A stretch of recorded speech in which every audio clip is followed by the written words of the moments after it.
بسم اللہ الرحمن الرحیم۔ شروع اللہ کے نام سے جو بڑا مہربان نہایت رحم والا ہے۔ معزز ناظرین السلام علیکم، آپ سب کو میرے چینل حتمی وائس پہ خوش آمدید۔ اس ویڈیو میں ہم جانیں گے کہ اسرائیل کی تاریخی حقیقت کیا ہے اور بنی اسرائیل کا کیا مطلب ہے۔ بنی اسرائیل سے متعلق تاریخی حقیقت یہ ہے کہ انہوں نے بہت سے نبیوں کو قتل کیا، جن میں ان کے اپنے قبیلے کے حضرت ذکریا علیہ السلام اور حضرت یحییٰ علیہ السلام بھی شامل ہیں۔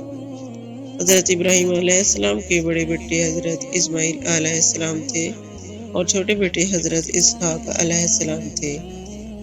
خانہ کعبہ کو حضرت ابراہیم علیہ السلام اور حضرت اسماعیل علیہ السلام نے آج سے تقریباً 4000 سال قبل تعمیر کیا تھا۔ البتہ روایات سے پتہ چلتا ہے کہ اسی جگہ پر سب سے پہلے حضرت آدم علیہ السلام نے خانہ کعبہ کو تعمیر کیا تھا۔ حضرت ابراہیم علیہ السلام نے فلسطین کے علاقہ بیت المقدس میں بھی عبادت گاہ بنائی تھی۔ حضرت اسحاق علیہ السلام بھی وہاں عبادت کرتے تھے، مگر حج کرنے کے لیے وہ ہمیشہ مکہ مکرمہ خانہ کعبہ میں ہی جاتے تھے۔ حضرت اسحاق علیہ السلام کے بیٹے حضرت یعقوب علیہ السلام تھے۔ اسرائیل حضرت یعقوب علیہ السلام کا لقب تھا۔ اسرائیل کے معنی ہے عبداللہ یا خدا کا بندہ۔ بنی اسرائیل ان کے قبیلے کو کہا جاتا ہے۔ حضرت یعقوب علیہ السلام کے بیٹے حضرت یوسف علیہ السلام تھے، جو مصر کے بادشاہ بنے۔ بنی اسرائیل میں پھر حضرت موسیٰ علیہ السلام پیدا ہوئے۔ ان کے بعد حضرت داؤد علیہ السلام صحرائی سینائی کے علاقے میں پیدا ہوئے، جو بعد میں فلسطین چلے گئے۔ جب حضرت داؤد علیہ السلام نے انتہائی طاقتور دیو ہیکل جالوت گولیات کو اللہ کی نصرت سے غلیل سے پتھر مار کر گرا دیا، تو فلسطین کے بادشاہ سول نے حسب وعدہ ان کی شادی اپنی بیٹی مشل سے کر دی۔ سول کے مرنے کے بعد حضرت داؤد علیہ السلام فلسطین کے بادشاہ بنے۔ حضرت داؤد علیہ السلام کی وفات کے بعد ان کے بیٹے حضرت سلیمان علیہ السلام فلسطین کے بادشاہ بنے۔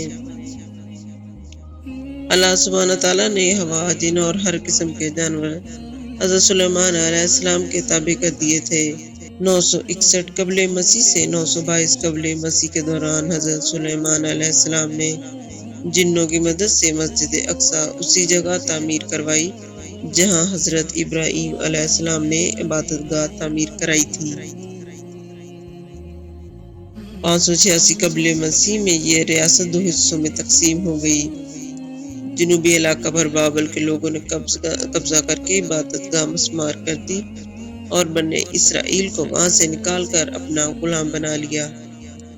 اس کے 100 سال بعد بنی اسرائیل واپس آنا شروع ہوئے اور انہوں نے اپنی عبادت گاہ تعمیر کی، مگر اس جگہ نہیں کی جہاں حضرت سلیمان علیہ السلام نے عبادت گاہ بنوائی تھی۔